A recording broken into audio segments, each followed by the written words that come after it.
Hello dear student. आज हम continuous charge distribution पढ़ते हैं।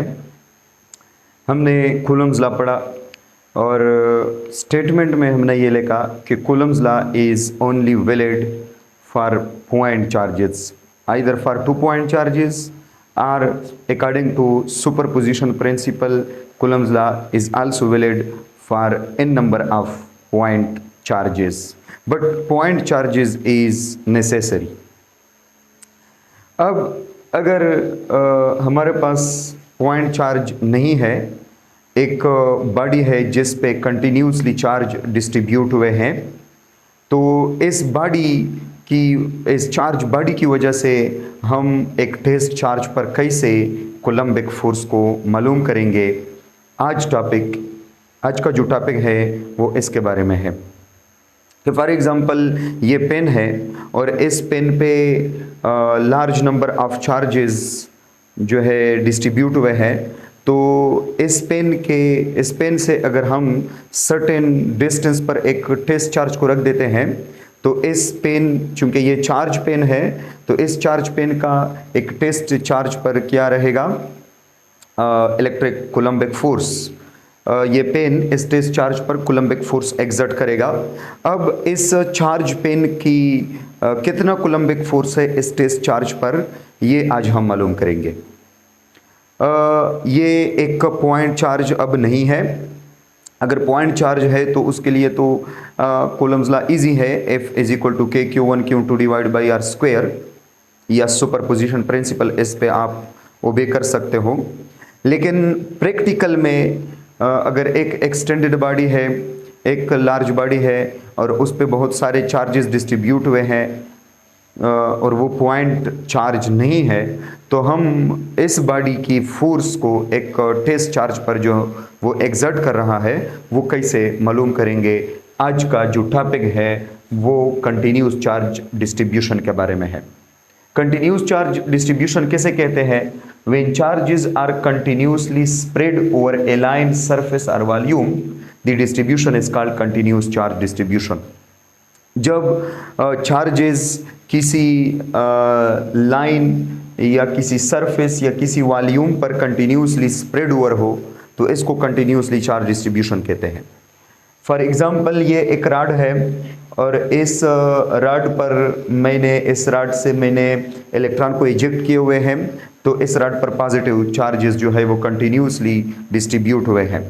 तो ये एक चार्ज बॉडी है, एक चार्ज रॉड है और इस चार्ज रॉड पे कंटिन्यूसली चार्ज डिस्ट्रीब्यूट हुए हैं। तो इस चार्ज रॉड की हम कूलम्बिक फोर्स किसी टेस्ट चार्ज पर कैसे मालूम करेंगे, इसको हम आज हल करेंगे, सॉल्व करेंगे। इसको लीनियर चार्ज डिस्ट्रीब्यूशन कहते हैं। इस तरह surface charge distribution, for example एक शीट है, जैसा कि ये बोर्ड, ये एक शीट है और इस पे कंटिन्यूसली चार्ज डिस्ट्रीब्यूट हुए हैं। तो अब ये शीट जो है ये एक पॉइंट चार्ज नहीं है, बल्कि ये प्रैक्टिकल चार्ज बॉडी है। तो इस शीट ऑफ चार्ज की हम कैसे कूलम्बिक फोर्स मालूम करेंगे किसी टेस्ट चार्ज पर, हम इसको सॉल्व करेंगे। इस तरह आपके पास एक स्फेयर भी हो सकता है, ये सरफेस चार्ज डिस्ट्रीब्यूशन हुआ। एक स्फेयर भी हो सकता है, स्फेरिकल बॉडी, और इस स्फेरिकल बॉडी पे कंटिन्यूसली चार्ज डिस्ट्रीब्यूट हुए हैं, इसको वॉल्यूम चार्ज डिस्ट्रीब्यूशन कहते हैं। तो इसकी हम कूलम्बिक फोर्स कैसे मालूम करेंगे? ये 3 केसेस है हमारे पास।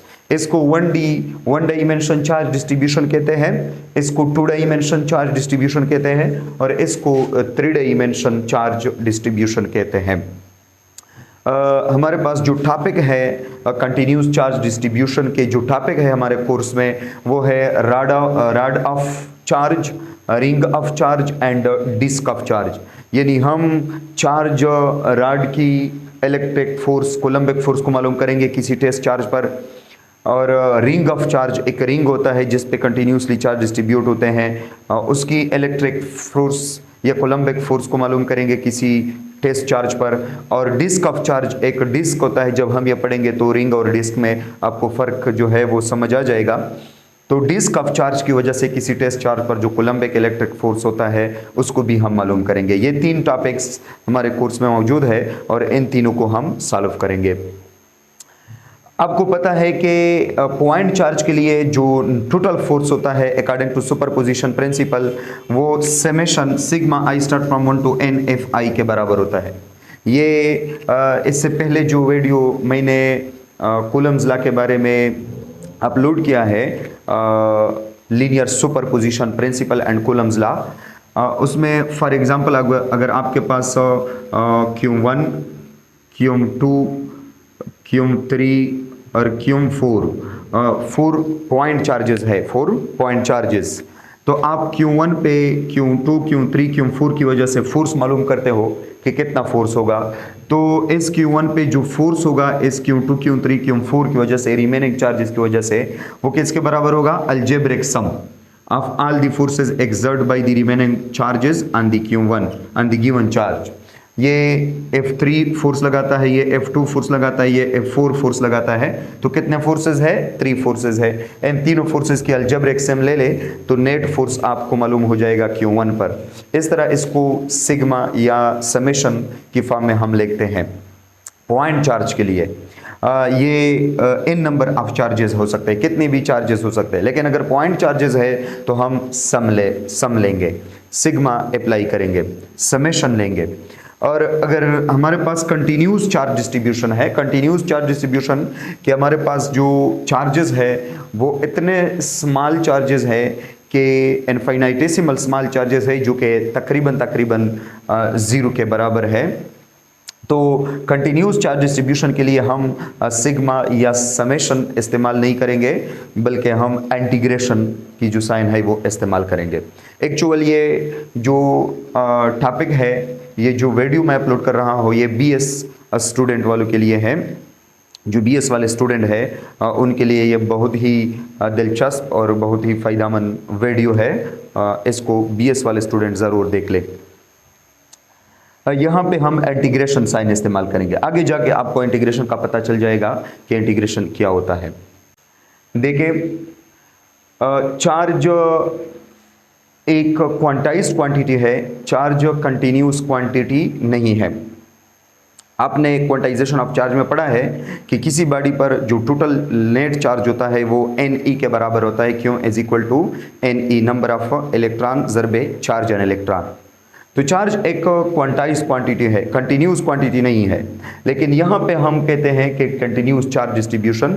तो ये माइक्रो लेवल पर अगर हम देखें, इस रॉड में जो चार्जेस है, अगर माइक्रो लेवल पर देखें तो ये फिर भी क्वांटाइज्ड है, 1 इलेक्ट्रॉन, 2 इलेक्ट्रॉन, 3 इलेक्ट्रॉन, इस तरह है। लेकिन मैक्रो लेवल पर ये चार्जेस जो है यहाँ पे हम कंटिन्यूस ले सकते हैं। माइक्रो लेवल पर ये डिस्क्रीट चार्जेस है, ये क्वांटाइज्ड है। और मैक्रो लेवल पर अगर एक प्रैक्टिकल बॉडी पे, एक्सटेंडेड बॉडी पे large number of charge distribute हो जाए तो हम इस डिस्ट्रीब्यूशन को कंटिन्यूस चार्ज डिस्ट्रीब्यूशन ले सकते हैं। ओके, आते हैं rod of charge of uniform linear charge density having length is capital L। First topic जो है वो रॉड ऑफ चार्ज है। हमारे पास एक रॉड है और इस रॉड पे जो है कंटिन्यूसली चार्ज डिस्ट्रीब्यूट हुए हैं, इनफाइनाइट चार्जेस जो है इस रॉड पे डिस्ट्रीब्यूट हुए हैं। इस रॉड की लेंथ कैपिटल L है और इस रॉड पर जो चार्जेस है, इन चार्जेस की जो डेंसिटी है वो है linear charge density. There are 3 type of charge density: linear charge density, surface charge density, volume charge density. ये मैंने एक वीडियो अपलोड किया है, electrification type of charges and charge density. इसमें आप 3 टाइप ऑफ चार्ज डेंसिटी को देख सकते हो। यहाँ पे चूंकि लाइन ऑफ चार्ज है, एक लेंथ के थ्रू चार्जेस डिस्ट्रीब्यूट हुए हैं, एक लाइन पर चार्जेस डिस्ट्रीब्यूट हुए हैं, तो इसलिए हम यहाँ पे लीनियर चार्ज डेंसिटी जो है लिखते हैं। और लीनियर चार्ज डेंसिटी लेमडा के बराबर होता है, लेमडा से डिनोट करते हैं, और लेमडा जो है ये Q डिवाइडेड बाई L के बराबर होता है। Total amount of charge per unit length is called linear charge density. और यहाँ पे लीनियर चार्ज डेंसिटी का मतलब यह है कि इस रॉड के यूनिट लेंथ में कितने अमाउंट ऑफ चार्जेस जो है वो डिस्ट्रीब्यूट हुए हैं, कितने अमाउंट ऑफ चार्ज जो है वो आए हुए हैं। इसको लीनियर चार्ज डेंसिटी कहते हैं। एक बात नोट कर ले कि यहाँ पे जो लीनियर चार्ज डेंसिटी है ये यूनिफॉर्म चार्ज डेंसिटी है। लीनियर चार्ज डेंसिटी क्या है? Uniform linear charge density. Uniform linear charge density की मतलब क्या है कि इस रॉड पे हर जगह जो लीनियर चार्ज डेंसिटी है वो सेम है। यानी मतलब कि यहाँ पे यूनिट लेंथ में जितने अमाउंट ऑफ चार्जेस आ रहे हैं इतने ही अमाउंट ऑफ चार्जेस हर एक यूनिट लेंथ में आएंगे। चार्ज डेंसिटी कांस्टेंट रहेगा, चार्ज डेंसिटी यूनिफॉर्म रहेगा। कौन सा charge density? Linear charge density, charge per unit length. मतलब कि इस रॉड में आप जहां पे भी यूनिट लेंथ लेते हो यूनिट लेंथ में जो चार्जेस है वो सेम आएंगे। ये एक यूनिफॉर्म डिस्ट्रीब्यूशन है और यूनिफॉर्म डिस्ट्रीब्यूशन यहाँ पे हम लेंगे। यहाँ पे मैंने यूनिफॉर्म लिया हुआ है न कि वेरिएबल डिस्ट्रीब्यूशन। अगर वेरिएबल डिस्ट्रीब्यूशन हम लेंगे तो फिर इस पे हम जो है सिंपली इस तरह के कूलम्स लॉ जो है या इंटीग्रल साइन जो है वो अप्लाई नहीं कर सकते, बल्कि फिर हम अलग अलग चार्ज डेंसिटी लेंगे। इसलिए फॉर सिंप्लिसिटी हम जो चार्ज डेंसिटी है लीनियर चार्ज डेंसिटी उसको यूनिफॉर्म लेते हैं, कांस्टेंट लेते हैं। मतलब कि हर जगह पे जो चार्जेस है वो सेम अमाउंट में डिस्ट्रीब्यूट हुए हैं। दूसरी बात यह है कि अगर इस रॉड को हम कंडक्टर ले लें तो कंडक्टर को अगर हम चार्जेस दे दें तो फिर इस कंडक्टर पर से जो चार्जेस है वो खुद बहुत यूनिफॉर्मली डिस्ट्रीब्यूट हो जाते हैं। अगर इंसुलेटर है तो इंसुलेटर में जो है आप चार्ज डेंसिटी को कम ज़्यादा कर सकते हो किसी भी जगह, उस पे आप खुद जो है चार्जेस को डिस्ट्रीब्यूट करते हो इंसुलेटर पर, क्योंकि इंसुलेटर में चार्जेस फ्लो नहीं करते। अगर कंडक्टर है तो कंडक्टर को अगर जब भी आप चार्ज देते हो नेट चार्ज तो वो खुद बहुत यूनिफॉर्मली डिस्ट्रीब्यूट हो जाता है। इसलिए यहाँ पे हम एक कंडक्टिंग रॉड जो है वो लेते हैं। ओके, अब यहाँ पर देखें ये एक रॉड है और इस रॉड को मैंने एक्स वाई प्लेन में लिया हुआ है। This is X axis and this is Y axis. X Y plane में इस रॉड को मैंने लिया हुआ है और एक्स एक्सिस पर ये रॉड जो है पड़ा हुआ है और वाई एक्सिस पर हम किसी भी पॉइंट पर क्यू नॉट को रख देते हैं। वो पॉजिटिव में आप रख सकते हो, नेगेटिव वाई में आप रख सकते हो और इस क्यू नॉट पर हम इस चार्ज रॉड की जो कूलम्बिक फोर्स है उसको मालूम करते हैं। ओके, तो यहाँ पे हम ये एक कंटिन्यूस चार्ज डिस्ट्रीब्यूशन है, तो इस कंटिन्यूस चार्ज डिस्ट्रीब्यूशन की वजह से जो इलेक्ट्रोस्टैटिक फोर्स है क्यू नॉट पर टेस्ट चार्ज पर इस ये एक पॉइंट पी है about the rod along the Y axis.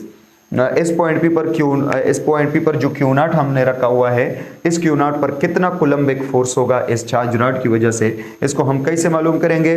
पहले हम इस तरह करते हैं कि इस चार्ज रॉड को हम ये सपोज करते हैं कि लेट सपोज हमने इस चार्ज रॉड को स्मॉल चार्जेस में तकसीम किया और इतने स्मॉल चार्जेस में हमने इस रॉड को तकसीम किया कि एक चार्ज जो है ये एक इनफाइनाइटेसिमल स्मॉल चार्ज है, इनफाइनाइटेसिमल स्मॉल चार्ज है और ये अप्रॉक्सीमेट 0 के बराबर है और इस स्मॉल चार्ज को हम डी क्यूम चार्ज कहते हैं। डी क्यूम चार्ज, इस पे टोटल चार्ज क्यूम है, total charge is the q which is uniformly spread over the rod and dq is the small charge which behave as point charge और dq एक small charge है जो कि point charge की तरह behave कर सकता है, बल्कि point charge की तरह behave करता है।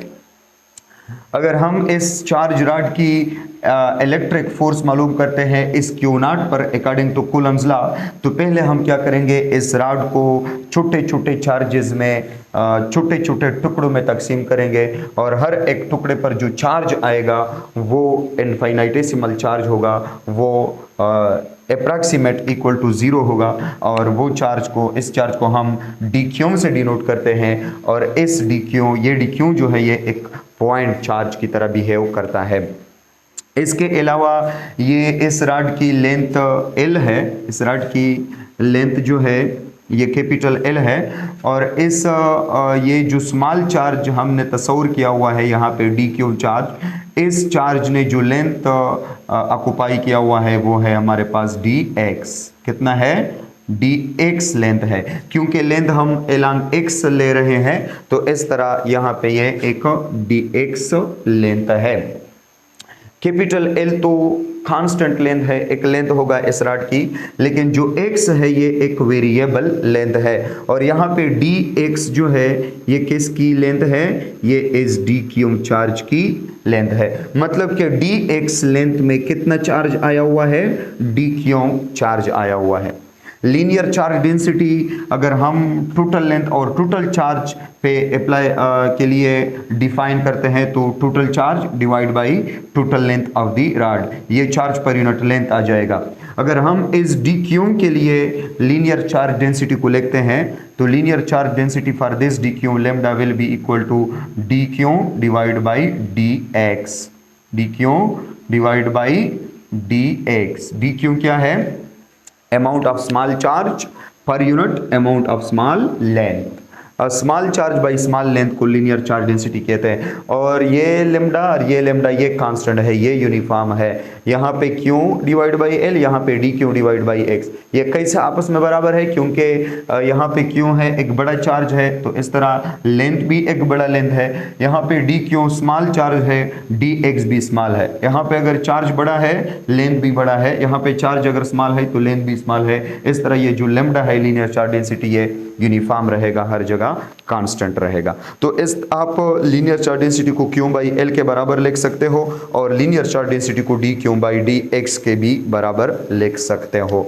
ओके, अब इस डी क्यू की वजह से जो फोर्स अमल कर रहा है इस क्यू नॉट पर, उसकी डायरेक्शन एक्स वाई प्लेन में है। क्योंकि ये पॉजिटिव है, ये पॉजिटिव है, तो रिपेलिंग फोर्स है। तो this is the repelling force of the D Q charge on the Q not. ये क्यू नॉट की डी क्यू चार्ज पर रिपेलिंग फोर्स है। अब इस डी क्यू चार्ज की जो फोर्स है क्यू नॉट पर, इस फोर्स की ये एक डी एफ फोर्स है। डी एफ फोर्स मतलब छोटा सा फोर्स, क्योंकि चार्ज सोर्स चार्ज छोटा है तो फोर्स भी छोटा होगा। छोटा सा फोर्स है डी एफ। इस छोटी सी फोर्स डी एफ की दो कंपोनेंट है, एक डी एफ एक्स कंपोनेंट है और एक डी एफ वाई कंपोनेंट है। डी एफ एक्स कंपोनेंट और D F Y component, D F X component ये बराबर है डी एफ साइन थीटा के, डी एफ साइन थीटा के, और डी एफ वाई कंपोनेंट ये बराबर है D F cos of theta के। कैसे? यहाँ पे देखिए ये डी एफ है, यहाँ पे ये क्या है? ये एंगल थीटा है।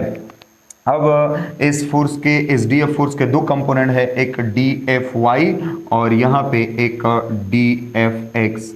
ये डी एफ एक्स इस तरह भी आप ड्रा कर सकते हो और डी एफ एक्स यहाँ पे भी ड्रा कर सकते हो। और ये क्या हो जाएगा? ये 90 बन जाएगा। तो थीटा और 90 के साथ एडजेसेंट साइड बेस हो जाएगा, तो डी एफ वाई बेस है और बेस जो होता है वो डी एफ कास थीटा के बराबर होता है, आपको पता होना चाहिए।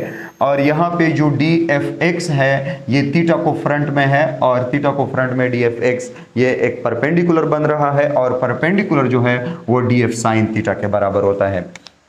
आपने फर्स्ट ईयर में पढ़ा होगा कि डी एफ वाई को हम डी एफ साइन थीटा से रिप्रेजेंट करते हैं और डी एफ एक्स को हम डी एफ कास थीटा से रिप्रेजेंट करते हैं। अब वो तब हम रिप्रेजेंट करते हैं अगर एंगल यहाँ पे बनता, लेकिन अब एंगल जो है ये वाई के साथ बन रहा है। अगर एंगल एक्स के साथ बन रहा है तो D F X D F cos theta और D F Y D F sign theta के बराबर हम लिखते हैं। अगर एंगल वाई के साथ बन रहा है तो डी एफ एक्स को डी एफ साइन थीटा के बराबर लिखते हैं और डी एफ वाई को हम डी एफ कास थीटा के बराबर लिखते हैं। This is the diagram. अब यहाँ पे मैंने लिखा हुआ है कि एफ जेड, या एफ जेड क्या है? एफ जेड जो है ये 0 के बराबर है। मतलब कि इस डी क्यू चार्ज की वजह से जितने भी डी क्यू चार्जेस है इनकी वजह से इस क्यू नॉट पर जो फोर्स है एफ फोर्स की, एस फोर्स की जेड कंपोनेंट जो है वो 0 के बराबर है। क्यों? क्योंकि यहाँ पे हमने एक्स वाई प्लेन तस्वीर किया हुआ है और जेड प्लेन या जेड में कोई फोर्स जो है इस क्यू नॉट पर अमल नहीं कर रहा, इसलिए हम जेड को डायरेक्टली क्या लिखते हैं? 0 लिखते हैं। एफ एक्स जो होता है, एफ एक्स ये integration of D F x के बराबर होगा और ये भी 0 के बराबर होगा। इसका मतलब यह है कि डी एफ एक्स क्या है, डी एफ एक्स इस एक डी क्यूब चार्ज की वजह से जो एक्स कंपोनेंट फोर्स जो एक्स कंपोनेंट है इस डी एफ फोर्स की वो डी एफ एक्स है। अब हम इंटीग्रेशन क्यों लेते हैं, क्योंकि ये एक डी क्यू है, यहाँ पे एक दूसरा डी क्यू होगा, यहाँ पे एक तीसरा डी क्यू होगा, इस तरह इस साइड पे प्लस एल बाई टू, ये plus L by two side है, ये minus L by two side है, यानी मतलब वाई से राइट साइड पर plus L by two, total length L है और यहाँ half length L by two plus ये half length L by two minus L by two हो जाएगा। तो अब माइनस L बाई टू में बहुत सारे डी क्यू है और प्लस L बाई टू में बहुत सारे डी क्यू है और हर एक डी क्यू की वजह से डी एफ एक्स फोर्स है। तो अब अगर हम ये चाहते हैं कि इस क्यू नॉट पे एक्स डायरेक्शन में टोटल फोर्स कितना लगेगा, तो हम इंटीग्रेशन इस्तेमाल करेंगे। इंटीग्रेशन मतलब हम इन सारे डी क्यू चार्जेस की वजह से जो एक्स डायरेक्शन में इस क्यू नॉट पे फोर्स अमल करता है, इनको जमा करने के लिए हम क्या लगाएंगे, इंटीग्रेशन। मैंने पहले कहा कि एक समेशन होता है, एक इंटीग्रेशन होता है। समेशन हम एक पॉइंट चार्ज के लिए लगाते हैं और इंटीग्रेशन हम कंटिन्यूस चार्ज डिस्ट्रीब्यूशन के लिए। यहाँ पे कंटिन्यूस चार्ज डिस्ट्रीब्यूशन है इसलिए हम इंटीग्रेशन लगाते हैं। तो जितने भी डी क्यू चार्जेस है इस रॉड में, इन सब चार्जेस की अगर हम एक्स कंपोनेंट में फोर्स को जमा कर ले तो वो किसके बराबर होगा, 0 के बराबर होगा। 0 के बराबर कैसे आता है, देखिए ये एक डी क्यू चार्ज है और इस डी क्यू चार्ज की ये वाला डी एफ फोर्स है और इस डी एफ फोर्स की ये डी एफ एक्स कंपोनेंट है जो कि डी एफ साइन थीटा के बराबर है। अगर यहाँ पे हम एक डी क्यू चार्ज को तस्वर कर ले राइट साइड पर, तो राइट साइड जो है डी क्यू चार्ज ये भी इस तरह एक फोर्स लगाएगा पॉइंट पी पर, पॉइंट पी में जो पॉइंट पी पर जो क्यू नॉट है उस पे इस तरह एक फोर्स लगाएगा और ये भी एक डी एफ फोर्स है और इस डी एफ फोर्स की भी दो कंपोनेंट है, एक वाई कंपोनेंट है और एक एक्स कंपोनेंट है। अब देखें ये दो डी क्यू चार्जेस हमने लिए हुए, एक लेफ्ट साइड पर और एक राइट साइड पर। राइट साइड पर और लेफ्ट साइड पर जो चार्जेस डी क्यू हमने लिए हुए हैं, इनके अगर हम इनके फोर्सेस के अगर हम एक्स कंपोनेंट देखें तो एक्स कंपोनेंट इसके इनका अपोजिट है ऑफ दी फोर्सेस और ये एक दूसरे को कैंसिल करेंगे और एक दूसरे को 0 करेंगे। अगर हम y को देखें तो यहाँ पे डी एफ की डी एफ वाई कंपोनेंट और इस डी एफ की डी एफ वाई कंपोनेंट ये क्या है, ये पैरेलल है। तो मतलब कि इस क्यू नॉट पे z फोर्स तो नहीं है, z फोर्स तो है नहीं, लेकिन x फोर्स जो है वो भी 0 है, F x will be 0 because अगर हम इस रॉड में जितने भी डी क्यू चार्जेस है इन सब के फोर्सेस को x डायरेक्शन में जमा कर ले तो हर दो चार्जेस की x डायरेक्शन में जो फोर्स है वो एक दूसरे के साथ अपोजिट में आ रहा है और ये कैंसिल करके नेट फोर्स जो है x डायरेक्शन में वो क्या हो जाएगा, 0 हो जाएगा। अब अगर हम y डायरेक्शन की तरफ आते हैं तो y डायरेक्शन में जितने भी यहाँ पे आप डी क्यू लेते हो और लेफ्ट साइड या राइट साइड किसी भी साइड पर इन सब डी क्यू फोर्सेस की जो डी क्यू चार्जेस की जो y डायरेक्शन में इस क्यू नॉट पे जो फोर्स है वो सब के सब पैरेलल है और वो पैरेलल फोर्सेस आपस में जमा होंगे, यानी मतलब कि एफ वाई क्या है, y डायरेक्शन में नेट फोर्स और y डायरेक्शन में जो नेट फोर्स है ये integration of D F Y के बराबर होता है। डी एफ वाई एक चार्ज की वजह से, एक डी क्यू चार्ज की वजह से फोर्स है वाई डायरेक्शन में। अब अगर हम इंटीग्रेशन लगाते हैं तो मतलब कि इस चार्ज रॉड में जितने भी डी क्यू चार्जेस आ रहे हैं इन सब डी क्यू चार्जेस की वजह से वाई डायरेक्शन में जो फोर्स है इसको मालूम करने के लिए हम फिर इंटीग्रेशन साइन जो है वो इस्तेमाल करते हैं। This is the F Y force. अब इंटीग्रल जो है इंटीग्रेशन हम इस्तेमाल करते हैं, लेकिन इंटीग्रेशन की एक लिमिट होती है कि आप इंटीग्रेशन को कहाँ से कहाँ तक इस्तेमाल करते हो। तो हमारा जो इंटीग्रल लिमिट है वो -L/2 से लेकर +L/2 तक है। मतलब कि यहाँ से यहाँ तक ये क्या है, यहाँ से यहाँ तक ये फासला है -L/2, मतलब टोटल जो लेंथ है रॉड की वो L है, total length of the rod is L। और इस y से लेफ्ट साइड में जो लेंथ जो है हाफ लेंथ बचता है उसको हम -L/2 कहते हैं और राइट साइड में जो हाफ लेंथ है इसको हम +L/2 कहते हैं। तो -L/2 यानी यहाँ से लेकर -L/2 से लेकर +L/2 यहाँ तक, तो इंटीग्रल लिमिट जो है ये -L/2 से लेकर +L/2 तक है। This is the integral limit, ये इंटीग्रल लिमिट है। ओके अब हम इस पे इंटीग्रल लिमिट अप्लाई करते हैं तो F Y this will be equal to integration of -L/2 to +L/2 into dfy हो जाएगा। और आपको this is your equation number 1, main equation है, इसको हम सॉल्व करेंगे। एफ वाई को हम मालूम करते हैं। अब ये डी एफ वाई कितना होता है, डी एफ वाई जो होता है वो डी एफ कास थीटा के बराबर होता है। ये तो मैंने पहले आपको लिखा कि डी एफ वाई जो है ये डी एफ कास थीटा के बराबर है, तो मतलब कि हम इस डी एफ वाई की जगह डी एफ कास थीटा लिखेंगे। ओके अब हम इस इक्वेशन को सॉल्व करते हैं इन दी नेक्स्ट सेशन। इक्वेशन 1 को सॉल्व करते हैं और इक्वेशन 1 में जो डी एफ वाई है ये D F Y D F cos theta के बराबर है। यहाँ पर मैंने लिखा है कि D F Y this is ये वाला D F Y this is equal to D F cos theta. अब अगर हम डी एफ वाई की जगह D F cos theta put करते हैं तो ये equation number 1 F Y will be equal to integration from -L/2 to +L/2 df cos theta आ जाएगा। ये dfy की जगह मैंने df cos थीटा लिखा है। This is your equation number 2, ये आपकी इक्वेशन नंबर 2 है। और अब हम कूलम्स लॉ के थ्रू लिख सकते हैं कि जो इस इक्वेशन नंबर 2 में df है ये k q0 dq divide by r square के बराबर है। ये कूलम्स लॉ है। इसमें Q0 जो है ये टेस्ट चार्ज है जो कि पॉइंट P पर हमने रखा है, और dq जो है ये एक स्मॉल चार्ज है जो कि हमने चार्ज रॉड में लिया हुआ है, act as a point charge. ये dq सोर्स चार्ज है और ये Q0 टेस्ट चार्ज है। और r जो है this is the distance between the q and dq, ये वाला this is the r and this r is the distance between dq and Q0, ये r स्क्वायर है। ओके अब ये df है, इसके अलावा जो cos थीटा है this will be equal to y divided by r।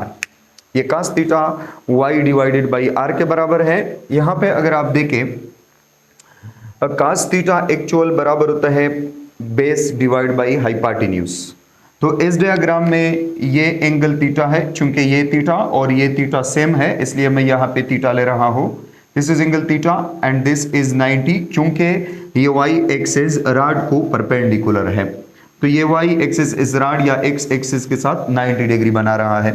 Theta और 90 के साथ एडजेसेंट साइड को बेस कहते हैं जो कि y है, और 90 को फ्रंट में जो साइड होता है उसको हाइपोटेन्यूज कहते हैं जो कि r है। तो cos theta is equal to base divide by hypotenuse, base की जगह y और हाइपोटेन्यूज की जगह r। इस तरह ये cos theta y divide by r के बराबर हो जाएगा। अगर हम ये वैल्यू यहाँ पे पुट करते हैं तो F Y this will be equal to integration from -L/2 to +L/2 D F की जगह k Q0 dq divided by r square, और यहाँ पे cos थीटा की जगह आ जाएगा multiplied by y divided by r। ये y डिवाइडेड बाई r आ जाएगा। ओके अब क्या करते हैं, आपको पता है जो dq है ये किसका बराबर है, dq this is equal to lambda dx। ये लीनियर चार्ज डेंसिटी से हमने लिया, linear charge density lambda dq divide by dx के बराबर होता है, और क्रॉस मल्टीप्लिकेशन से dq जो है ये लेम्डा dx के बराबर हो जाएगा।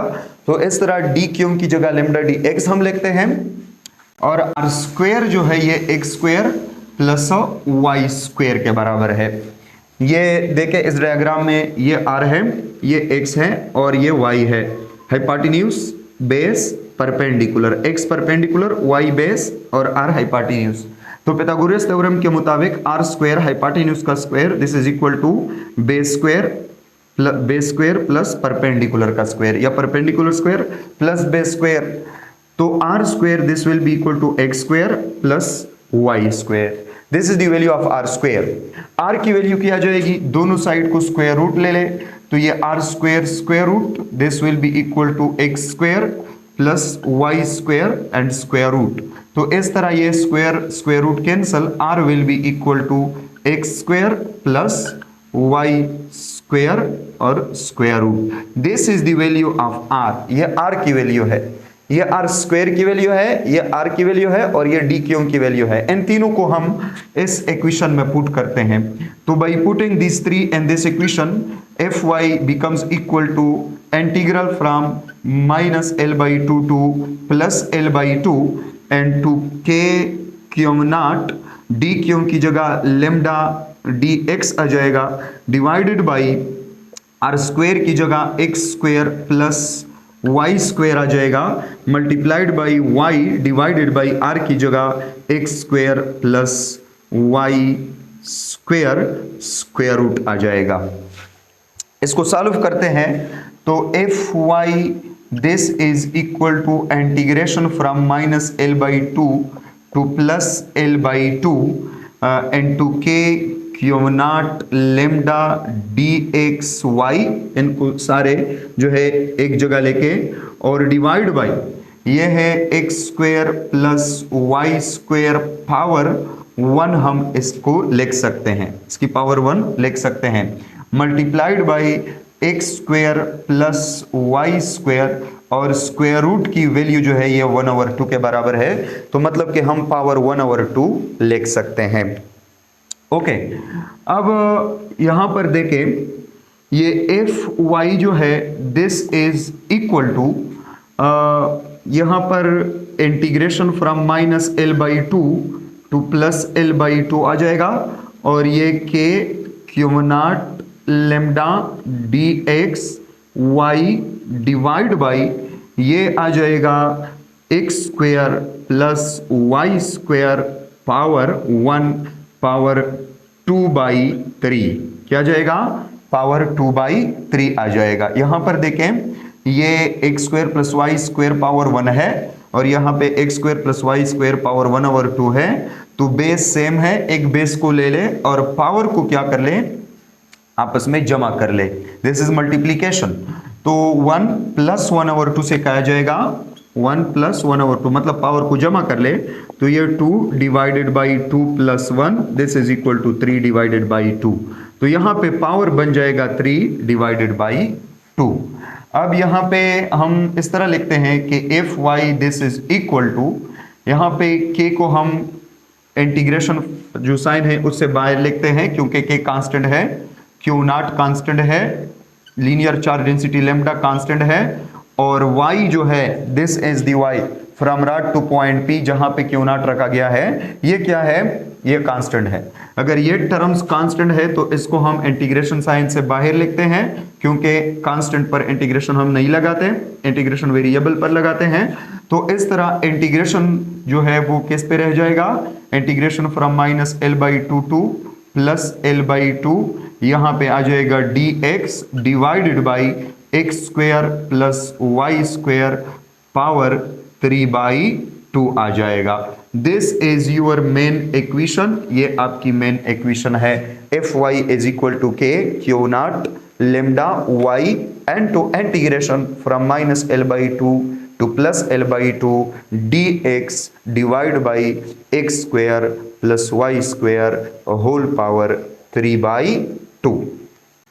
तो इस इक्वेशन में F Y this is equal to के Q not lambda y and to integration from minus L by two to plus L by two and to D x divide by x square plus Y square power 2/3 वाला जो term है, इस equation में जो integration है, integration from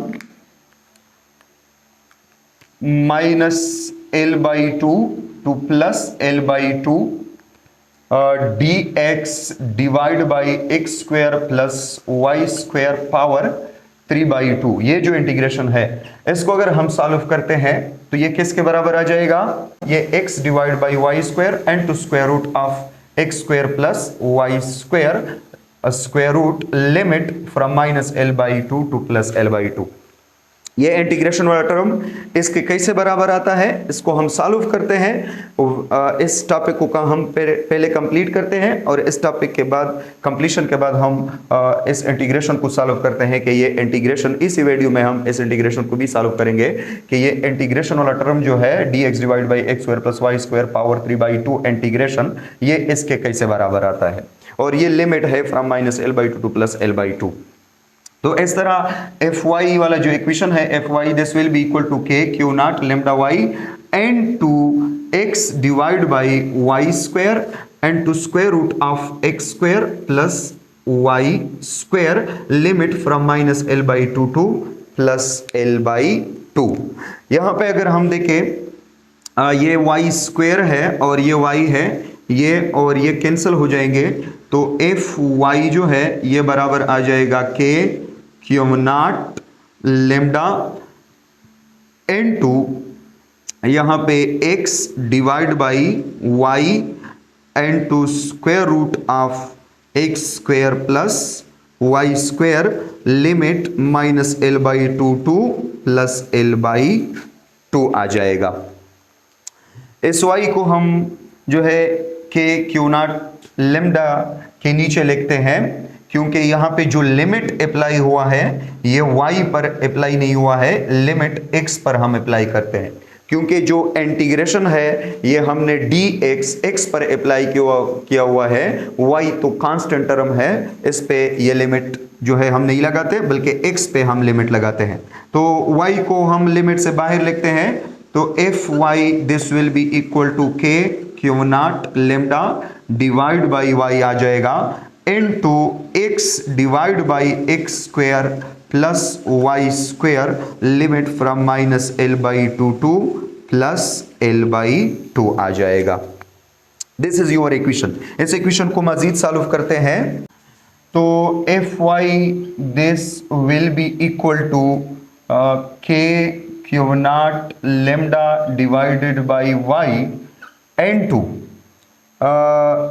x की जगह पहले अपर लिमिट पुट करते हैं बाद माइनस लोअर लिमिट, तो x की जगह l/2 हो जाएगा divided by l/2 whole square और प्लस वाई स्क्वायर और स्क्वायर रूट, ये upper limit minus n to minus l/2 divided by l/2 whole square और प्लस वाई स्क्वायर और स्क्वायर रूट हो जाएगा।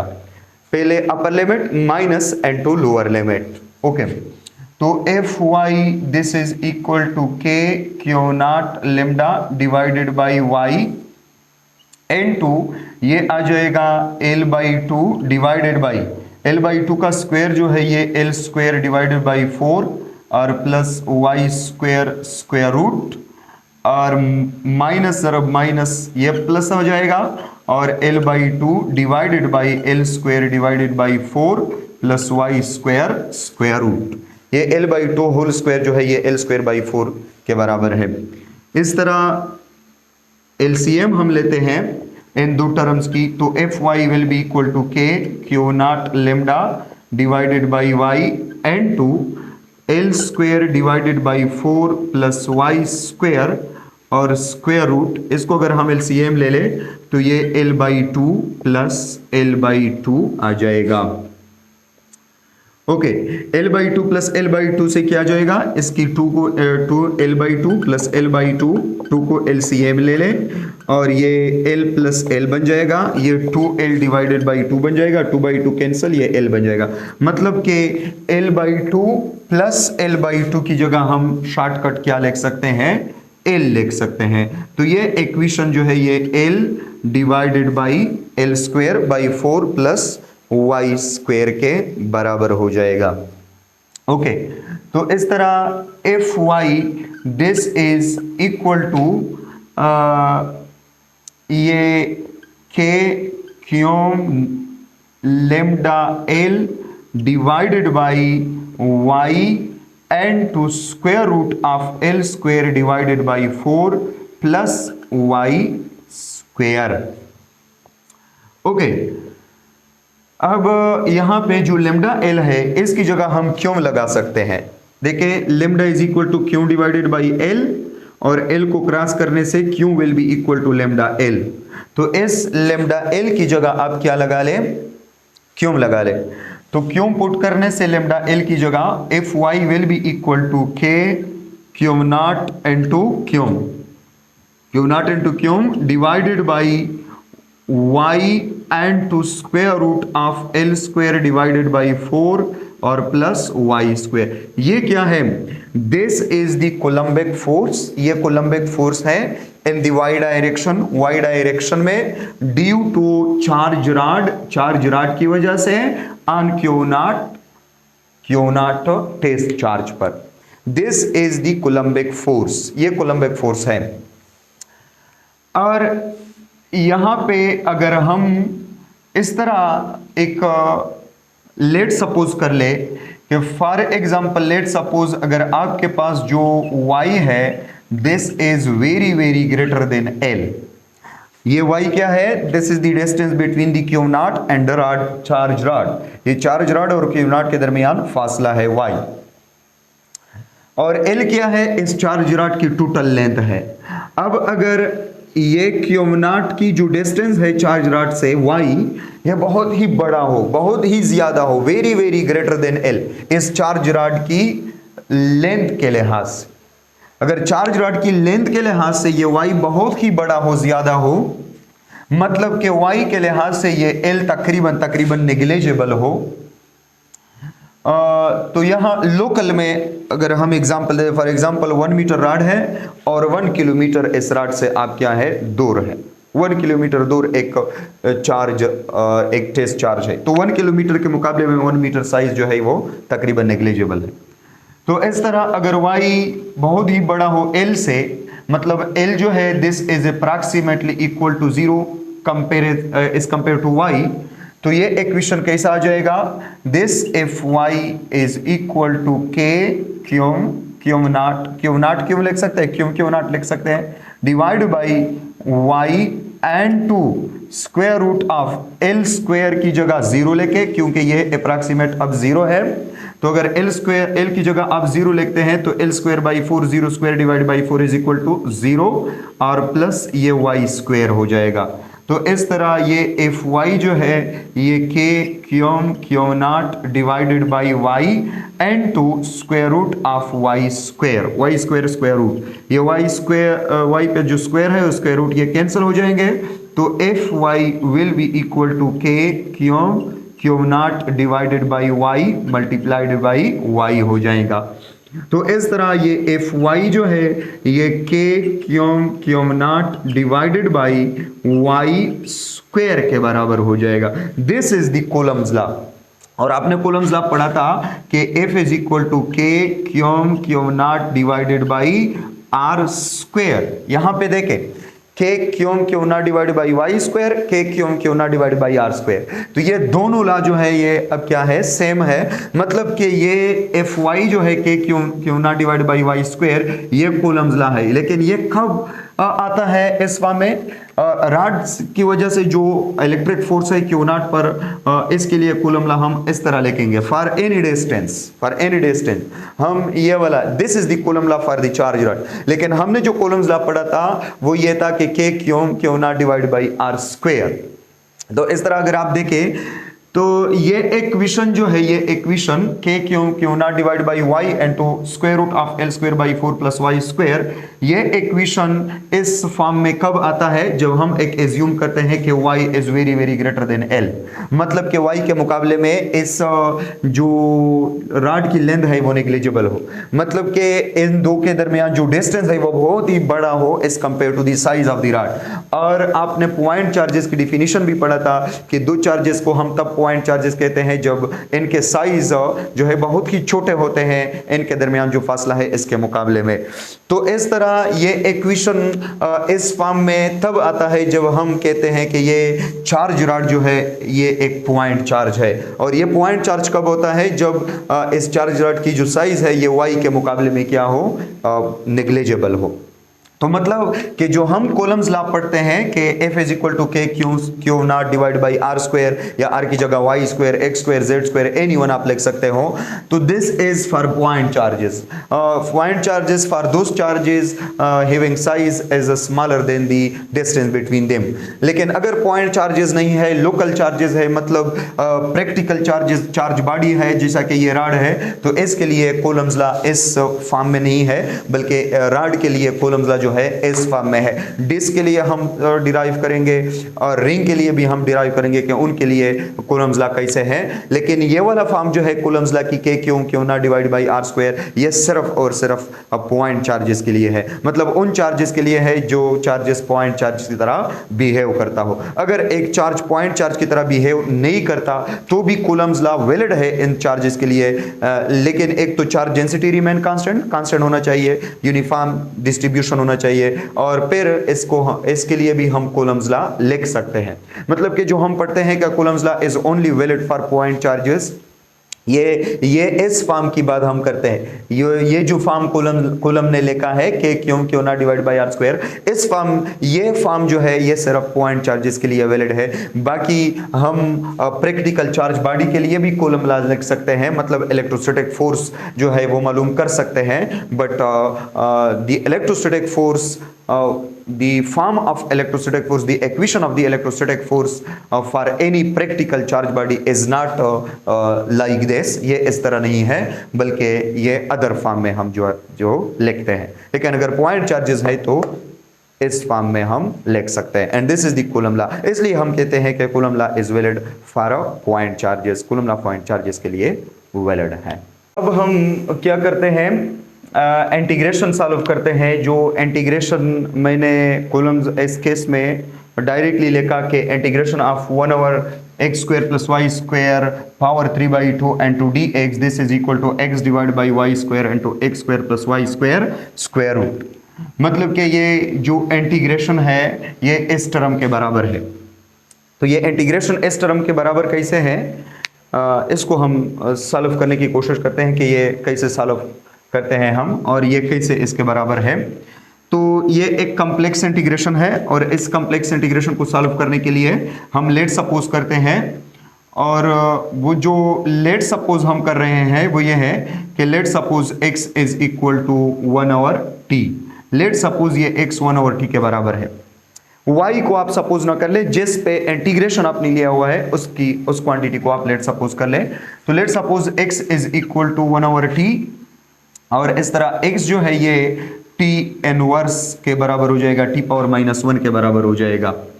और अगर हम x की डिराइवेटिव लेते हैं dx, तो this will be equal to d into t power -1, और इस तरह dx this will be equal to power जो है डिराइवेटिव में जो पावर है वो ज़रब में आ जाएगा, -1 मल्टीप्लाइड बाई t पावर -1 है, और एक मनफी हो जाएगा, मतलब -1 इंटू इनर डिराइवेटिव dt।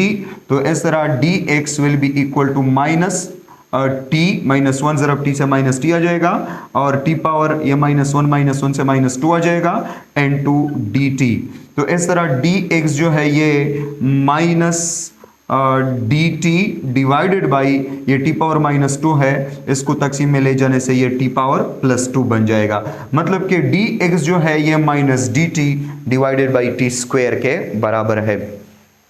ये डिराइवेटिव कैसे आता है, फॉर एग्जांपल आपके पास x है और ये x स्क्वायर है, और आप इस x स्क्वायर की डिराइवेटिव लेते हो तो dx स्क्वायर आ जाएगा, और dx स्क्वायर जो है ये 2 जो है पावर ये ज़रब में आ जाएगा 2x, और 2 पावर से एक को मनफिकल है 2 power -1 x power 2 -1 into inner derivative dx, तो ये आ जाएगा 2x पावर 1 एंड 2 dx। तो इस तरह ये t है, और एस टी पावर पर पावर जो है ये -1 है, और अगर हम इसकी डिराइवेटिव लेते हैं तो ये -1 पावर ज़रब में आ जाएगा, और ये t हो जाएगा, t पावर -1 तो खुद है, और -1 हम यानी पावर से -1 करते हैं सिंगल डिराइवेटिव के लिए, तो -1 इनटू इनर डिराइवेटिव dt। तो इस तरह ये -1 मल्टीप्लाइड बाई t -t हो जाएगा, और ये -1 -2 आ जाएंगे। तो इस तरह -t पावर -2 इनटू dt आ जाएगा, ये डिराइवेटिव है। तो अब हम जो अबाव इक्वेशन है इस इक्वेशन में dx और x की जो लेट सपोज वाले वैल्यू है इसको हम पुट करते हैं। तो इंटीग्रेशन 1 और डिवाइडेड बाई x की जगह 1 और t पुट कर लें होल स्क्वायर, चूंकि x पर स्क्वायर है, और प्लस y स्क्वायर और पावर 3/2 आ जाएगा, मल्टीप्लाइड बाई dx की जगह हम पुट करते हैं minus dt divided by t square. dx की जगह ये वाला एक टर्म और x की जगह 1 और t वाला टर्म। तो इस तरह इंटीग्रेशन 1 डिवाइडेड बाई ये 1 और t पर जो स्क्वायर है उसको ओपन करते हैं तो ये आ जाएगा 1 डिवाइडेड बाई t स्क्वायर और प्लस y स्क्वायर और पावर 3/2। ये माइनस जो है ये माइनस टर्म ये इंटीग्रेशन से बाहर लिखते हैं तो माइनस यहाँ पे आ जाएगा और ये आ जाएगा dt divided by t square. ये ज़रब में है इस तरह। तो यहाँ पे माइनस इनटू इंटीग्रेशन हम इस तरह लिख सकते हैं कि dt डिवाइडेड बाई ये t स्क्वायर हो जाएगा, ये t इस यहाँ पे लिखते हैं, या इस तरह लिखते हैं कि 1 over t ज़रबे dt divided by 1 over t square plus y square और पावर 3/2 आ जाएगा। मतलब कि 1 ओवर t स्क्वायर जो है ये इधर लेके माइनस बाहर लेके इंटीग्रेशन से और ये dt डिवाइड बाई दिस हो जाएगा। तो इस तरह minus integration of 1 over t square into dt divided by इस टर्म की एलसीएम लेते हैं हम, तो एलसीएम लेने से ये t स्क्वायर बन जाएगा, t स्क्वायर इसकी एलसीएम लेते हैं और t स्क्वायर की एलसीएम लेने से ये 1 आ जाएगा, प्लस यहाँ पे t स्क्वायर मल्टीप्लाई हो जाएगा y square into t square और पावर ये 3/2 बन जाएगा इस तरह। तो minus integration of 1 over t square multiplied by ये t स्क्वायर, इस तरह हम लिखते हैं कि dt डिवाइडेड बाई ये 1 और plus y square t square power 3/2 और डिवाइडेड बाई ये t स्क्वायर है मल्टीप्लाइड बाई 3/2। मतलब कि जो 3/2 पावर है इस पे हमने अलग जो है वो लिया हुआ है और इस पे हमने अलग लिया। तो इस तरह ये t स्क्वायर तो खुद है और पावर 3/2 जो है इस पे और पावर भी जो 3/2 वाला आ जाएगा। तो इस तरह integration from minus integration 1 over t square multiplied by dt divided by ये 1 और प्लस y स्क्वायर और t स्क्वायर पावर 3/2 और डिवाइड बाई ये t स्क्वायर और ज़रब 3/2 है, 2 और 2 कैंसिल हो जाएगा तो यहाँ पे आ जाएगा t क्यूब। ये t क्यूब मल्टीप्लिकेशन में है तो इस तरह हम इसको मल्टीप्लिकेशन में लिखते हैं। तो integration minus integration of 1 over t square multiplied by ये t cube into dt, t cube into dt divided by 1 और प्लस y स्क्वायर और t square 1 plus y square t square divide by 3/2। तो इस तरह ये t square और ये t cube cancel हो जाएंगे, यहाँ पे t पावर 1 रह जाएगा। तो minus integration of t power 1 into dt divided by 1 plus y square t square और पावर 3/2 आ जाएगा।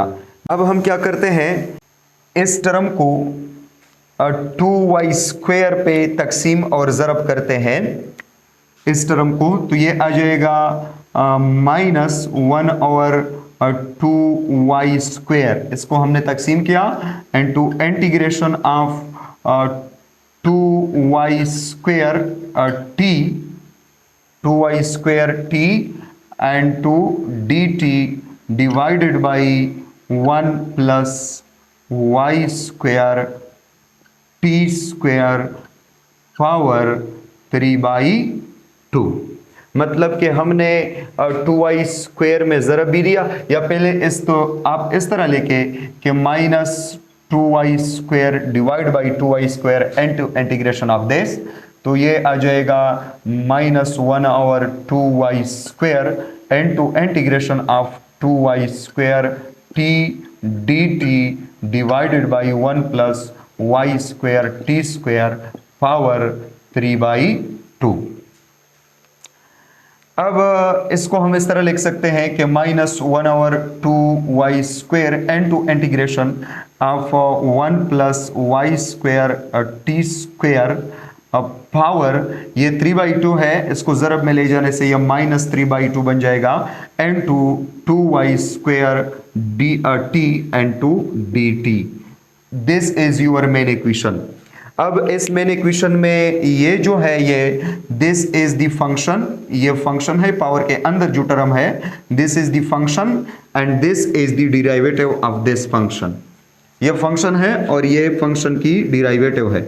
आपको कैसा पता चलेगा कि ये डेरिवेटिव है? अगर हम इस फंक्शन की डेरिवेटिव लेते हैं 1 plus Y square T square, अगर हम इसकी डेरिवेटिव लेते हैं तो ये आ जाएगा 1 की डेरिवेटिव 0 है और प्लस ये वाई स्क्वायर तो कांस्टेंट है, टी पर डेरिवेटिव लेते हैं क्योंकि टी और एक्स को हमने लेट सपोज किया है, तो टी पर डेरिवेटिव लेने से ये आ जाएगा 2 ज़रब में आ जाएगा और टी पावर 2 - 1 से 1 आ जाएगा into inner derivative d t, तो ये आ जाएगा 2 y square t into d t. ये देखें 2 y square t into d t और यहाँ पे देखें 2 y square t into d t.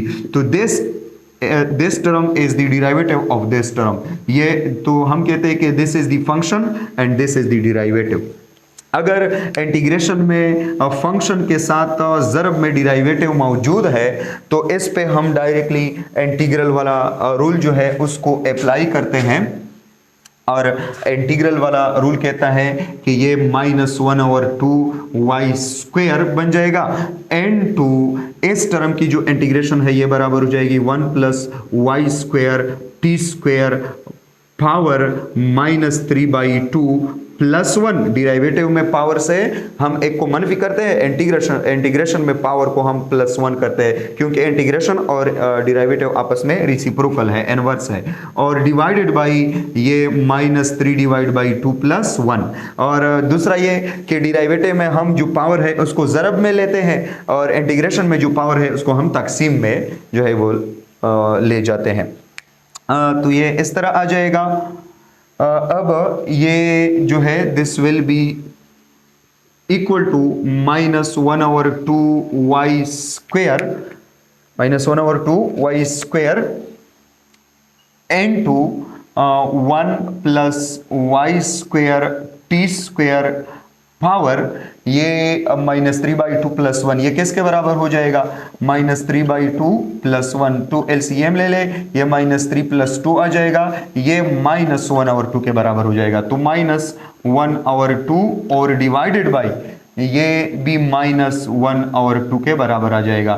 तो इस तरह ये माइनस और माइनस ये कैंसिल हो जाएंगे, ये 1/2 और 2 ये भी कैंसिल हो जाएगा, यहाँ पे 1/y स्क्वायर रह जाएगा और यहाँ पर 1 plus Y square T square power -1/2 रह जाएगा। तो इसको हम इस तरह लिख सकते हैं कि 1/y स्क्वायर इनटू ये पावर -1/2 है, इसको +1/2 में कन्वर्ट करने के लिए इसको हम डिवीजन में लिखेंगे, तो 1 plus Y square T square power 1/2 आ जाएगा। तो इस तरह 1/y square into 1 divided by ये आ जाएगा 1 plus Y square T square और ये क्या आ जाएगा? Square root. अब ये टी स्क्वायर जो है ये किसके बराबर है? हमने लेट सपोज किया था कि जो x है ये 1/t के बराबर है और t किसके बराबर हो जाएगा? ये 1/x के बराबर हो जाएगा। तो मतलब कि t की जगह 1/x को हम पुट करते हैं, तो ये 1/y square into 1 divided by 1 और प्लस वाई स्क्वायर और t की जगह 1/x को पुट करते हैं और t पर स्क्वायर है तो 1/x स्क्वायर बन जाएगा। तो इस तरह ये 1/y square into 1 divided by 1 और प्लस ये हो जाएगा y square divided by x square और क्या? Square root. ये स्क्वायर रूट हो जाएगा, यहाँ पे स्क्वायर रूट है। तो इस तरह x स्क्वायर को एलसीएम लेते हैं, y square 1/y² into 1 divided by x square को अगर हम एलसीएम लेते हैं तो ये x square plus Y square square root बन जाएगा, इस तरह हो जाएगा। और मजीद इसको सॉल्व करके 1/y² जो है ये वाई स्क्वायर है, 1/y² इनटू ये इस पे हम अलग अलग स्क्वायर रूट लेते हैं तो 1 divided by x square plus Y square square root और divided by x square square root. ये x square square root cancel हो जाएगा और एक्स मल्टीप्लिकेशन में चला जाएगा तो 1/y² into x divided by x square plus Y square square root आ जाएगा। तो मतलब कि इस टर्म से हमें हासिल हो जाएगा कि x divided by Y square into square root of x square और प्लस वाई स्क्वायर। देखिए यहाँ पे x divide by Y square into x square plus Y square square root, और ये टर्म भी देखें सेम टर्म है। तो मतलब कि हम इस इंटीग्रेशन को बाय दिस मेथड सॉल्व करके जो integration of 1/x² plus Y square power 3/2 into dx है, इस टर्म की इंटीग्रेशन जो है ये हमें देता है x divide by Y square into square root of x square plus y square. This is the solution of the integration used in Coulomb's law in case of uniform charge rod. Okay, thank you.